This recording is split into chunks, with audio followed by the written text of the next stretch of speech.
Hey folks, how's it going? JovanHuttonPulitzer here, the history heretic.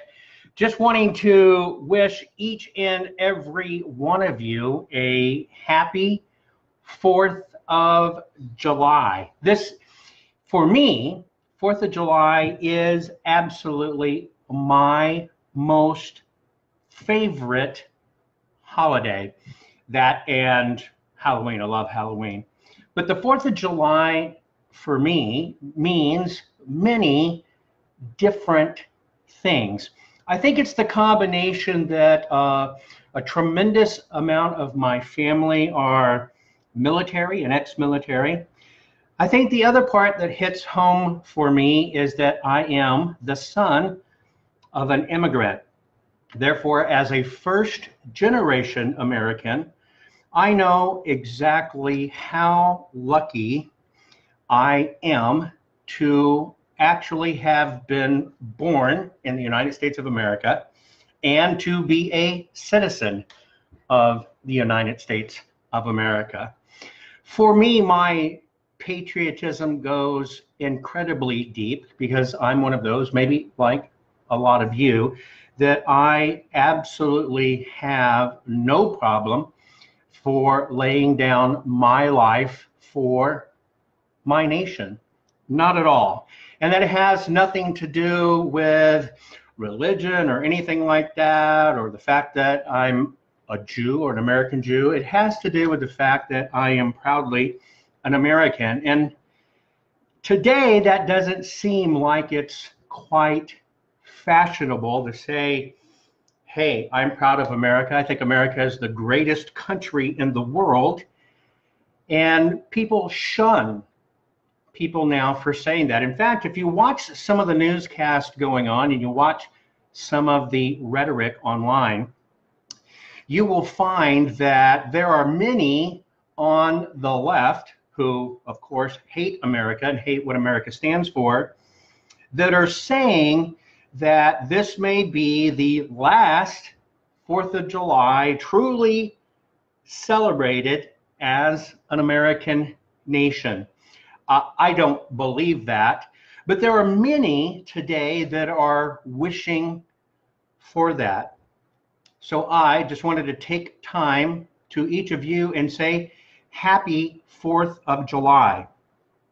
If you're an American, this is the most important date in your history. We have forgotten as a whole, as a nation, you see it every day in newscasts, you see it every day online, that we have become a country that promotes being illiterate at history. It's okay to be illiterate, not to do math, but if you are illiterate and can't read, you're shunned in today's society. But it's actually rewarding. The opposite is that if you don't know your history, actually, it's encouraged. In fact, you're rewarded with bliss, because if you don't understand where we come from as a nation, you don't understand what happened, you don't understand why we built the greatest nation on the planet, well, that's great, because it works right into what many people are promoting today, is if you don't understand how great this country is, and you actually think this country is absolutely horrible and bad and run by greedy white men, well, if you're illiterate about history, it works to the favor of those that want to tear down this country. It was very funny. A few minutes ago, I saw a tweet. It was a tweet from Mossad in Israel. And of course, being a Jew, I also stand with Israel. But Mossad tweeted, "Happy birthday, Big Satan," from Little Satan. If you don't know what those terms mean, of course, in the Middle East, America is taught, meaning to children, they are taught that America is the great Satan. And of course, the Middle East all hate Israel and democracy, and they promote Israel as the little Satan. I had to laugh at it because it's absolutely hysterical, but it proves a point. It proves a point that if you get all of your media and all of your understanding of the world just from media, that if you don't dig to find truth in history and truth for yourself, then you are subject to becoming gullible to the media, and the media sells you an idea of what they think they should promote. The current one being that America should become a socialist country. Now, I find it ironic at the selective choices people make in what they pay attention to, but on that very same media, at a few times you can actually see Latin American countries crumbling under socialism, eating their dogs and their pets, their cats, their birds, eating everything in sight, rioting for food and water, where a cup of coffee today in their dollars, although their dollar has low value, but a cup of coffee is the equivalent now to 4 million of their dollars. Now, you may think, oh, there's a dollar disparity, $4 million, oh, big deal, because it's their valuation is so low. Well, you have to remember that that cup of coffee that's 4 million of their dollars actually represents one-fifth of their national average earning under their socialist agenda. And why this is becoming so hip and fancy is because it seems our young minds have fallen prey to give it to me free, give me everything, pay for everything. Oh, you're a rich country, you can pay for it all. And they forget what it takes to build a great nation, to build a prosperous nation, and in fact, to even be able to provide anything for free. You see, we're a country in America that was built on the principles of avoiding, getting away from persecution. This country is the country in the world that was founded upon be who you are and be free. Be free to be who and what you are. It did not matter whether you were a Christian, whether you were a Jew. In fact, it didn't even matter if you embraced religion. America was founded on escaping from those who wanted to control your life, wanted to tax everything in your world, wanted to tell you who you had to be, how you had to be, and even wanted to tell you what you had to say. See, if you learn history, you understand that America was built running away from big government. Because at the time in England, you were told this is what you can be and the only thing you could be. You were put in jail and imprisoned and your life taken away if you badmouthed the government, if you didn't follow the rules. You could even go to debtor's prison. If you owed money, didn't give it back, you became a slave in servitude. But yet, you know, if we don't teach history, our young people never learn this message. And here we are today. If you watch media, you see our young people, my children included. It's probably my greatest failure as a parent that I have a child that fully embraces this socialist attitude. I'll call it like it is, even as much as I know about history. I too have failed. That alone tells me how dire this situation is when we've become so uneducated, so history illiterate that we think, like my parents used to say, what do you think? Money grows on trees? Now, I used to get offended at that when I was a kid. In fact, when my dad or my stepmother would say that, I wanted, hey, can I have this? Can I have a new football? Can I have a new harmonica? Those were my two things. And I remember my stepmother wagging her finger at me and say, what do you think? Money grows on trees? And it would just infuriate me as a young fellow. Of course, I didn't think money goes on trees. Today, our young people have no concept of money. And they actually do think just money grows on trees. They actually think the government they make money and have this money and store it up. But if anybody has ever provided for anyone else or provided for a family or an organization, you understand the money does not last forever. And you have to be in a mode to continually create money. So here we are setting in America. The very first time in our history of America, a unique thing has happened. There are more job openings than there are people out of jobs. The first time in our history. For the first time in our history, Black unemployment is at its lowest. Hispanic unemployment is at its lowest. We are thriving almost 200% more than we did just a few years ago. But yet, at this incredible prosperity, our country is in turmoil because we have regressed 242 years. Here's what I mean, we have regressed 242 years. See, 242 years ago was the birth of our nation. It is when enough people got fed up with the government controlling what they said, controlling where they lived, controlling who could learn and not learn, and told you this is what you're going to do in life and this is the class you come from of people and you must do this, and said, we've got to live free and make our own way. Those people came across the ocean, came to America, struck out to create a free nation, literally to create a new Jerusalem. History books won't teach you that, but it was all the premise of discovering and reestablishing a new Jerusalem. And in that grand experiment, a perfect constitution was written and our nation became great.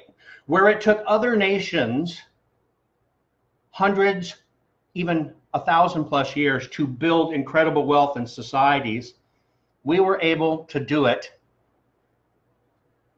in a little over 100 years and became the most prosperous nation on the planet. The most prosperous nation on the planet. Now think about that. See, if you don't know history, and millennials aren't taught history, and they don't do a comparative analysis of looking at what they think is great in other societies, they miss the point. They miss the point that this little experiment, this little New Jerusalem called America, became the most profitable country in the world, where people could have homes, could have land. And if you decided to be great, if you wanted to create greatness, you could do it. Now, I see this every day. Those of you that know me know I am a welfare baby. My mother was an addicted prostitute. I thank God every day that I was born here, that I had the ability to use my mind and my drive, not family connections, certainly not education connections, just my mind and my drive and will to be different, do something different, and go from welfare baby to creating something great and grand and leaving my mark on society. Now, we're still probably the only country in the world you can do it. See, people don't realize, if you don't understand history, that in other lands, yes, you have a house, but you don't actually own it. The government owns it, and the government leases it to you for 99 years. Most millennials do not know that. Most millennials don't understand freedom, free speech, and the ability to dream and pursue your dreams is what made this country great. Now the media will tell you that our country's failing. Now media will tell you guys like me, fat, middle-aged white men, are the problem with America. And now it's not cool to be an American or white. or believe this is the greatest nation in the world.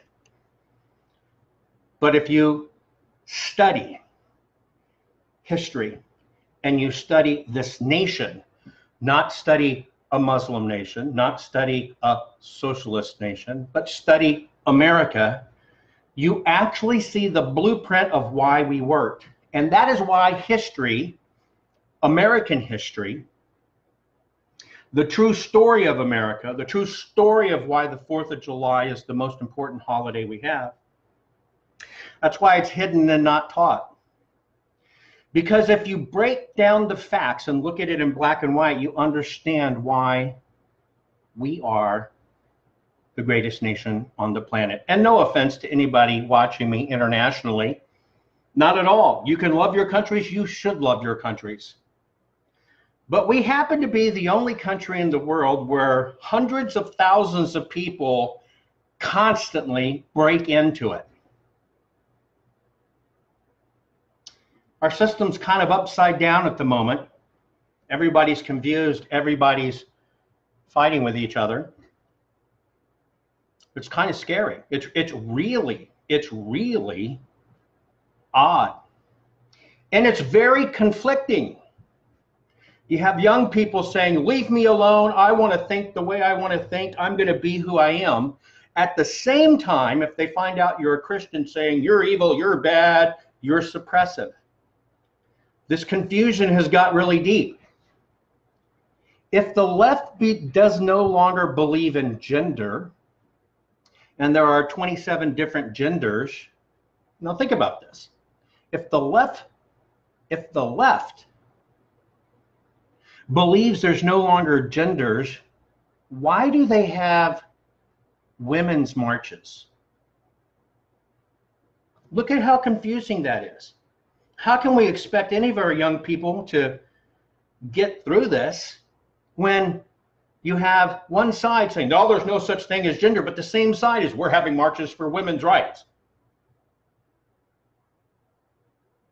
How can the left currently say America is bad, there's a tyrant in the White House, he's a Nazi, he's going to kill us all, but at the same time say, take away the guns, take away all the guns, we don't need them, they kill people?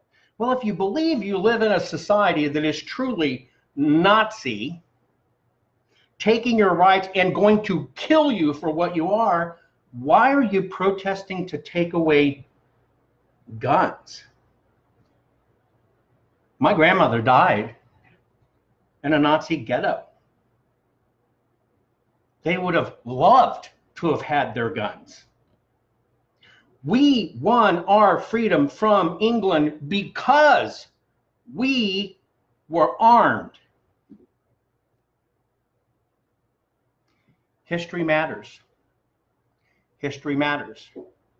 So if you could do anything for a young person today, I would say, sit down and share a story. Share a story about people that were struggling, people who were not allowed to be different, and their government was suppressing them for being different. And they had to break away and start their own country. Maybe if you believe socialism works, move to a socialist country for a while. First-hand practical experience. You don't have to be here. You can go anywhere. You're free in America. You're free to travel to that socialist country and see if it matches with you. But you are not free to force it on everybody else. And that's the secret to America. Not to force it on everybody else and let everybody be free. But unfortunately, in today's time, we've all been hyphenated. Now, I don't say Jewish American. I don't say German American. I'm an American. I was born here. That's what I am. I'm an American. But when we allow hyphenations and when we marginalize people in groups, and you've heard me enough before, I don't care who you have sex with or how you have sex. That's your business, not mine. As long as it's, not hurting a child or whatever, that's totally great. I don't care about that. I don't even care about your religion. That's personal to you. but it is not your identity. It's just one of the things that makes up your identity. So this has been a lot on my mind, and that's why I've struggled with it and thinking about it and to talk about that. Look, I'm proud to say, number one, I'm an American. I'm proud of America. I'm proud of where we're headed. And I'm very thankful for the 4th of July. I'm very thankful for the 4th of July because it is the last remaining symbol, and truly the only symbol holiday-wise, of our great nation that explains where we came from and how hard we worked to get here. And if you don't understand that, and you don't understand how far our greatness goes, think about this. Our tiny nation of 242 years old, in its 242 years, has liberated several billion people around the globe. Think about that. If we were the big, bad, controlling Satan that wanted to control everything in an empire, we would own Japan, Germany, France, Iraq, Iran. We don't own those places. We don't even control those places. But our little bitty tiny country of only 242 years old has liberated billions of people around the globe and allowed them to live the life they chose.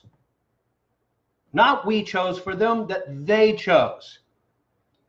And that's the price for not knowing history. History illiteracy is the worst cancer in the world. It is the worst cancer in the world. It is the one thing that can topple societies. We're watching millennials tear down Confederate statues. Confederates is bad, because they misunderstand what the Civil War was over. But you know what? If you hide those things, you're doomed to repeat them. In fact, a very liberal academic made a little video on the internet about me because I said I would have no problem with even a Hitler statue.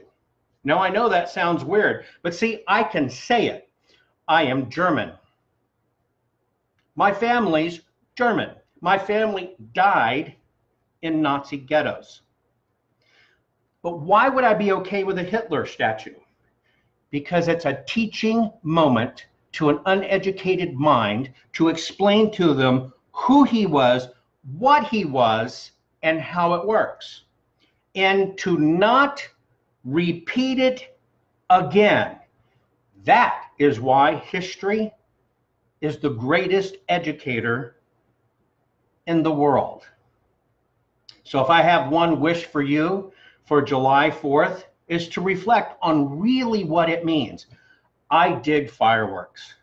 Fireworks are one of the few things that take my mind and put it in awe. How does somebody take gunpowder and little shavings of metal and make those designs? That's absolute brilliance. I am in awe of fireworks, right? I love the holiday, but at the root of that holiday was people fleeing oppression who made a commitment to a country to still have their views, to still have their religion, to even still have their customs, but to become one as Americans. It is because we all came together as Americans and created something new and took pride in being Americans that this 242-year experiment is as great as it is, and we are the greatest nation on the planet because we came together as Americans. I don't care what political party you're in. That's your choice. But I do care about respecting our country, our flag, our independence, and our rights and freedoms as Americans. Have a great 4th of July. Remember what 4th of July is about. And if you have young ones, get online. You don't even have to know all the quotes. Get online and teach your children what it really means and what we're really celebrating, because history is the greatest teacher, the greatest arbitrator, the greatest leveler, and the greatest sobering agent in the world. Make it an absolutely fantastic 4th of July. Love you all. Take care. Bye-bye.